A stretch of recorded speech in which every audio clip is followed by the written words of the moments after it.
Mindfulness through mandalas. What are mandalas? Meaning circle in Sanskrit, mandalas are symbolic diagrams used in Hindu and Buddhist tantrism during the performance of sacred rites. In various spiritual traditions, mandalas are sometimes used to help focus attention, for spiritual guidance, for establishing sacred spaces, and as a meditation and trance aid. So why are mandalas so useful to practicing mindfulness? According to neuroscientist Daniel Bohr in his book, The Ravenous Brain, the ability to recognize and identify patterns are hardwired into humans, being used throughout evolution to help identify prey versus predator, healthy versus poisonous plants, etc. Using data to form patterns and rules helps humans to identify calm over chaos. And humans and mammals have a special layer of the brain called the neocortex that contains hundreds of millions of neurons acting as pattern recognizers. The repetitive nature of mandalas is therefore naturally calming to the human brain, and the practice of drawing one can help to increase focus, awareness, and promote relaxation. You might say, but I'm not an artist.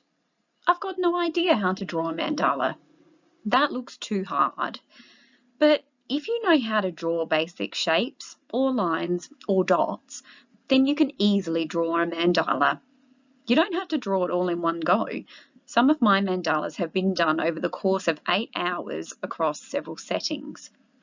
The beauty of a mandala is that it starts off small and little by little it grows into something beautiful, and you need next to no artistic talent in your bones to be effective in creating your own. I began drawing mandalas 8 years ago as a way of initially building connections with children as an early childhood support worker, before using it to teach children about patterning and shape.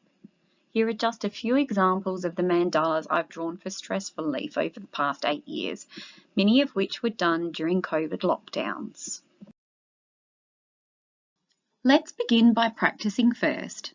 I generally start off with a circle if I'm doing a circular mandala, but you can choose to do a straight line mandala if you find it easier, using triangles along the top of the page to start you off. Then I begin to add my layers, usually petals, dots, triangles, something simple. I generally pivot my paper around in a circle as I create my mandalas to ensure my spatial placement is as accurate as possible, so do whatever you need to make it work for you. I fill in the spaces if I'm not too happy with how my mandala looks, and this is where I recommend that, if in doubt, go big with your shapes, because you can always go back and fill in those spaces with smaller shapes and lines to create something that is visually pleasing. Slowly but surely, our mandala starts to take shape, using simple but repetitive elements.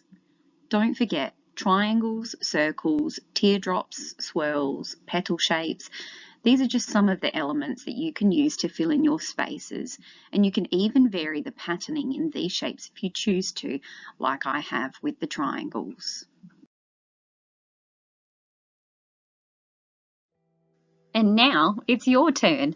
Start with a circle or a line, and don't forget to slowly add your repeating layers and rotate the page if you need to. Most of all, have fun and enjoy the mindfulness.